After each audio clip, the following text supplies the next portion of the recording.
मुलगी झाल्यामुळे विवाहितेचा छळ करून तिला घराबाहेर काढल्याबद्दल पती पंकज महादेव कोळेकर, सासू अंजना महादेव कोळेकर, सासरे महादेव कोळेकर, दीर विनायक कोळेकर, जाऊ स्वप्नाली कोळेकर, राहणार संभाजीनगर, सामाजिक न्याय भवन समोर, जुना बुधगाव रस्ता, सांगली यांच्याविरुद्ध गुन्हा दाखल झाला आहे।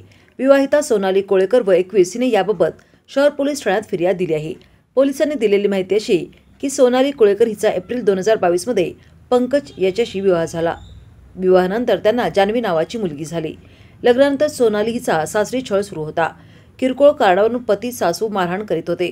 दीर जाऊ उपाशी ठेवत होते। तुझ्या आईला 5 मुली आहेत, तुलाही तशाच मुली होतील असे म्हणून मानसिक आणि शारीरिक छळ करीत होते। दिनांक 27 रोजी सोनाली यांची आई भेटण्यास आली तेव्हा सासूने तिला आमच्या मुलाचे दुसरे लग्न करायचे आहे असे सांगितले। कारण विचारल्यानंतर हिला पण तुमच्यासारख्याच मुली होतील असे म्हणून हिणवले। पतीने देखील सोनाली हिच्या आईला माझे इच्छेविरुद्ध लग्न केले आहे, मला सोडचिठ्ठी पाहिजे असे सांगितले। दिराने देखील सोनाली यांच्या वडिलांशी वाद करून तुमची मुलगी पांढऱ्या पायाची आहे असे म्हटले। त्यानंतर सर्वांनी मुलीस घेऊन जा असे सांगून घराबाहेर हाकलले। अखेर सोनालीने पती, सासू, सासरे, दीर, जाऊ यांच्याविरुद्ध फिर्याद दिली।